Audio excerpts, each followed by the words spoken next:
Hi there, my name is Andy. I'm the membership manager of What We Do Now. What We Do Now is a growing network of practitioners and hubs who are passionate about the power of creativity to support communities to shape their futures. This is done through three key elements: helping communities to speak up, building stronger and lasting connections, and working together for a fairer future. I'm delighted to welcome Pippa Thomas and Miranda Bane. They were recently selected to head up the Mountainhall Commission through Sparks. Sparks is a program through What We Do Now, which we're working with alongside members Propagate and our partners NHS D&G, as well as Strathclyde University. The Mountainhall Green Space is an 11-acre nature-rich area next to Mountainhall Treatment Centre in Dumfries. Sparks, as I've mentioned, is an innovative year-round commissioning programme available to network members to ignite, inspire and provoke new and imaginative explorations for our communities. Now, Pippa is an artist, facilitator and community practitioner based in Glasgow. She's worked in the third sector for over 10 years and is passionate about bringing creativity into all aspects of community life. And Miranda is an ecologist with a PhD in how pollinators share and compete for their food from flowers. Ladies, thank you so much for joining us. It's a real pleasure to have you here, and we're all really excited about you doing this project, and we really look forward to seeing where it's going to go. Pippa or Miranda, would you like to start off by just giving us a brief introduction into who you are and how you got involved in this project? Thanks, Andy. Yeah, I'll start. So Pippa and I, we're friends first, and we've worked together on different creative projects. We both have a lot of experience in community-based projects, and are particularly interested in things to do with nature, helping to connect people with green spaces, and thinking about sustainability ideas. So this project felt like a really natural fit for the two of us as a partnership. I'm bringing to the project my expertise around the ecology. The site is really biodiverse, and there's lots of interesting things there. And what's nice about it is because it has been quite sort of low maintenance over recent years, there's been a lot of space for that nature to grow and to thrive. And that's something that we really want to engage people in, but help to protect as well. So I'm bringing that side of my expertise, and then Pippa is bringing a more creative aspect. Yeah, so I'm kind of really interested in how creativity can kind of, people can interact with it in a way that there's so many different entry points to kind of working creatively, and it's really nice to kind of put creativity and science together, because ultimately I feel like both are trying to unpick and understand kind of our environments and what's going on for us. And at the site at Mountainhall, it has got this kind of magical quality where it has been left a little bit. So there's a lot growing there, there's a lot living there already. And I think for me, like, the creativity allows a little bit of that magic to kind of be unraveled and woven back into the community. Great. And in terms of your involvement in this project, how did you find out about the network, and how did you find out about the actual Sparks Commission? So I was actually sent the project advert by a friend who also works in a similar sort of space, who said, "Oh, but saw this and thought of you," and I immediately thought of Pippa. So just through that network of connections, actually, which is such a nice way to find something. Great. And in terms of the vision of the project, how do you see this vision, and like when you put your application through, what in your eyes is the vision for the actual green space, and where do you see the future of this green space? Yeah, so I think when we were putting the application together, we really wanted to enable the community to kind of have a sense of knowing what's there and what's available for them to use, and to explore and protect these sites. That's kind of because we're both interested in how, you know, everyone should be able to have access to green spaces, and that's really important, but also kind of how the state of nature is within the UK.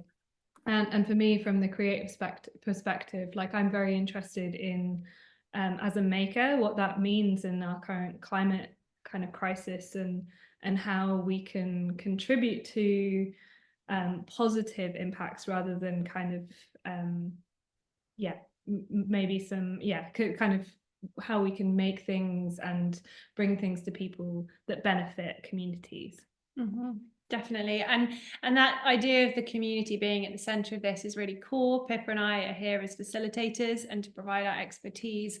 But we really want this to be a space that the community can take ownership over and decide what they want to get from it.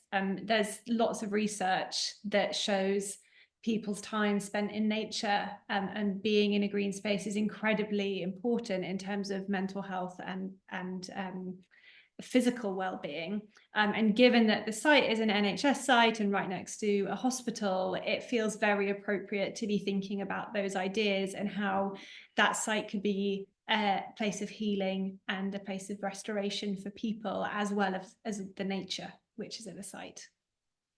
That's really interesting. That's kind of one of the questions that I was going to ask was, and you've touched on it there, like the benefit of green spaces, like measurable things which can be, you know, the benefits to mental health, to physical well-being. Are these things that can be measured? Is there sort of empirical data, or is it still sort of intangible at the moment? Is it just anecdotal research and so on?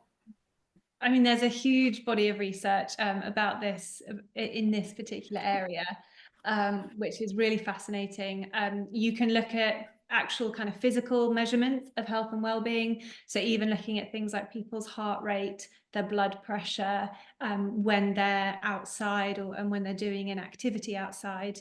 And then you can look at the longer term physical impacts of engaging in outdoor activities have to people. And we know that being outdoors, being in a green space, even if it's as simple as sitting and observing a green space, has positive physical benefits. And then there's also, you could look at it from the perspective of talking to people, asking about their experiences, a lot of research, engaging with people, and people reporting back that sense of well-being and connection. You know, I think a thing that a lot of people said during the pandemic, when people explored local green spaces a bit more, and that feeling of craving, wanting to be outside, was really valuable, and kind of that conversation was raised a lot, I think.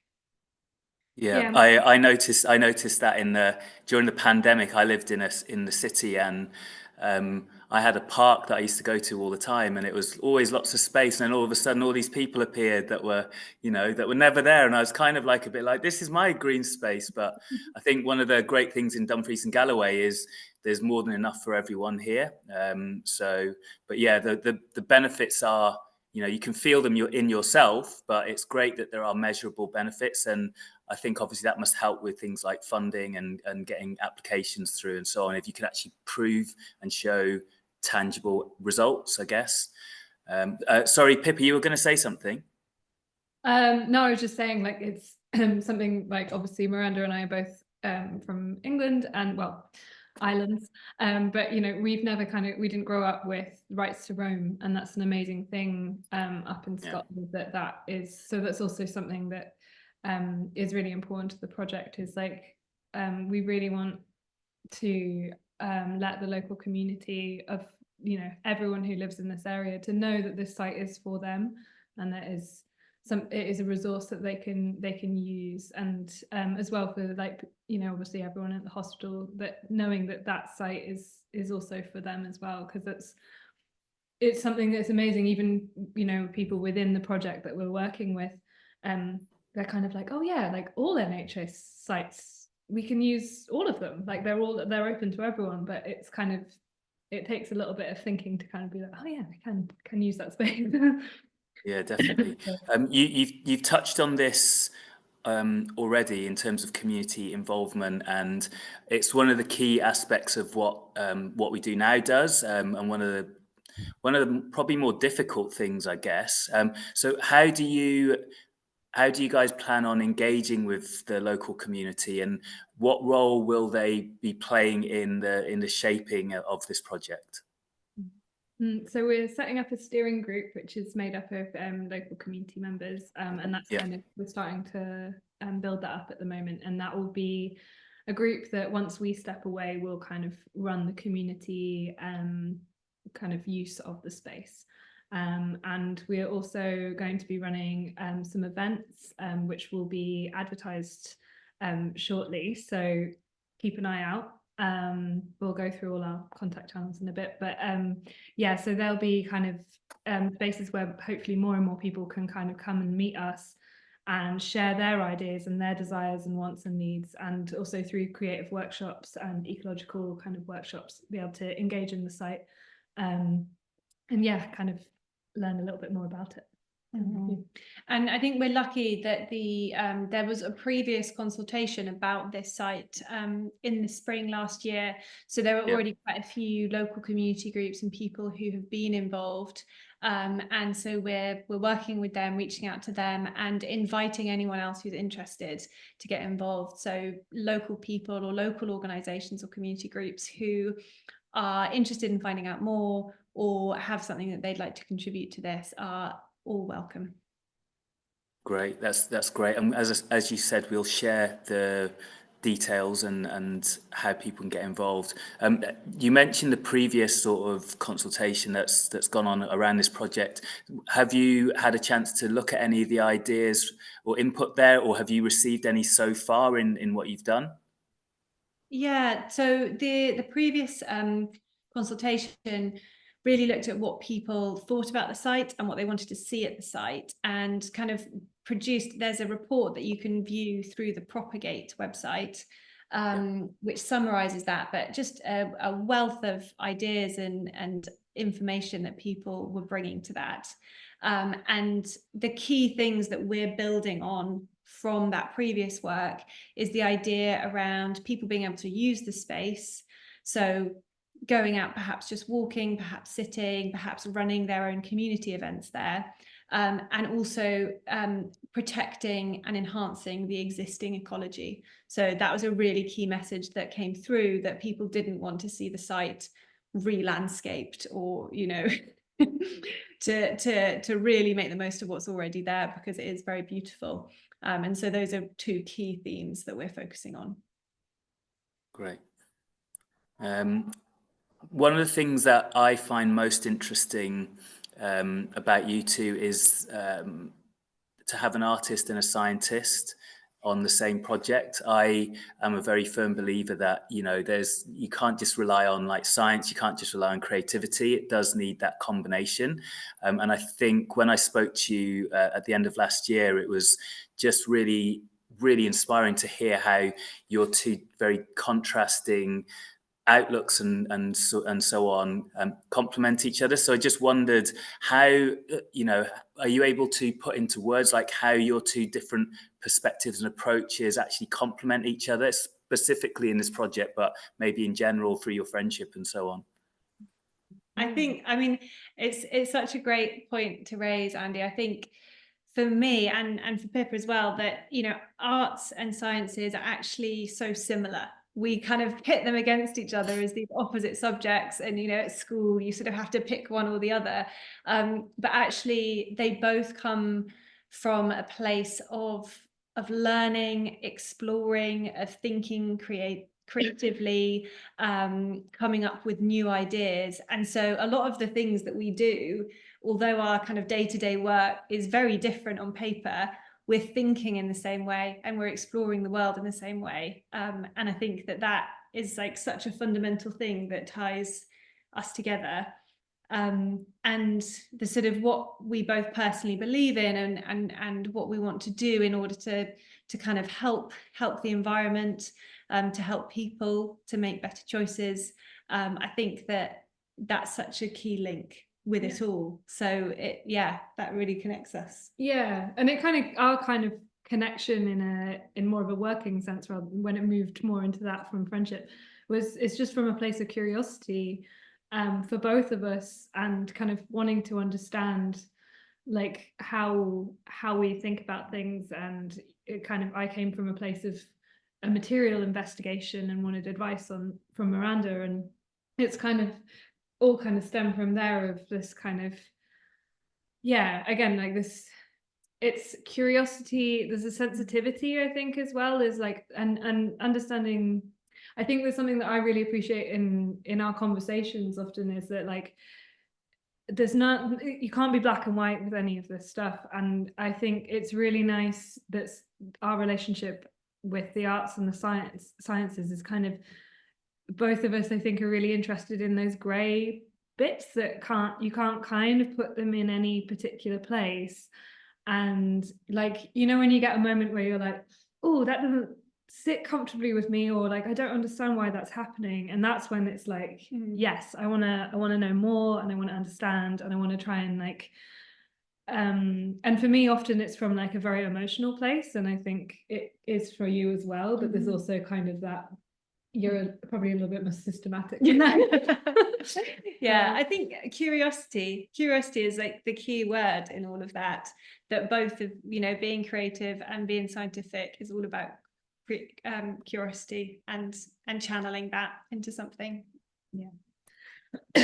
Yeah, I think the point you've raised about, you know, especially education, there's a separation there, but then also as you get into higher education, further education, industry, they're always seen as separate elements. And so many of the things that I've read on, you know, a lot of my favorite artists like Da Vinci and people like Basquiat, they knew so much about human anatomy. So they was focused on the science, and then the creativity element was strengthened by that. And then, you know, people like Einstein, the way that he discovered relativity was through a lot of creative experiments. So one without the other just it's not as rich, and it just strengthens it. So it's so interesting to hear how you two are sort of bringing them together. And I hope it's kind of something we look at as a kind of best practice, because we're going to be doing a lot more projects hopefully in the future. And I think this combination of a scientist and an artist is really, it's going to be very powerful here. And I think it could be something to sort of look as some kind of way of modeling future collaboration. So yeah, we're really excited about this. I think the other thing that I was going to ask, and it's something that's very important to many members of the network, is the environmental impact. We've got lots of things going on in the region right now, like the national park, and there's very polarized debate here. So what are some of the ecological challenges or opportunities that you've identified for this site? I think I do a lot of work within urban green spaces, and you have this tension often between having a space that is a green space that supports nature. The minute people are coming into that space, we're sort of disturbing and causing issues for the animals, the birds, the plants that exist there. And obviously what you don't want to do is end up with a sort of a nature reserve that's fenced off that people can't go into. You want people to be able to access it and to use it. So it's finding that really key balance between allowing that access and engagement, and also allowing nature to thrive within the space. And that's a tricky thing to do. But so with working with the local community, we'll be talking to people a lot about that and where they see that line, because ultimately we want the space to be used. And it's important to find out kind of to what extent do people want to engage, and to what extent, you know, where is that line for them? And I think that's the key thing. You've got to make it work for that specific space and for that community. Yeah, that's really interesting. And so really it's like about balancing the goal of like enhancing the space while protecting its natural features. How do you actually do that, Pippa? Is there anything that you've seen that would help answer that question? I think it's a lot about education, and education being not just kind of like one person standing up and giving information, but like enabling play, enabling people to interact with the information from a lot of different perspectives. Because you know, it's really, yeah, having a sense of ownership as well over that information, so that you feel that like, no, I understand what's going on here and I can kind of see my place in it. So I think that would be my kind of heart of it. And like and that's where the creative side of it comes in, because I really struggled in school because I couldn't learn in kind of setting. So I think if people kind of can understand our impact, positive, negative attributes of that through lots of different kind of ways, then that's a great kind of starting point, I think. Yeah, definitely. No, that's a great answer. And so finally, in terms of people getting involved, you mentioned that you've set up a steering group, and I know that you've also got some kind of online interactive tools as well. We'll be sharing all of these in the bottom of the video, so anyone that does want to get involved. But could you just give us a little overview of what people can do to get involved in this project?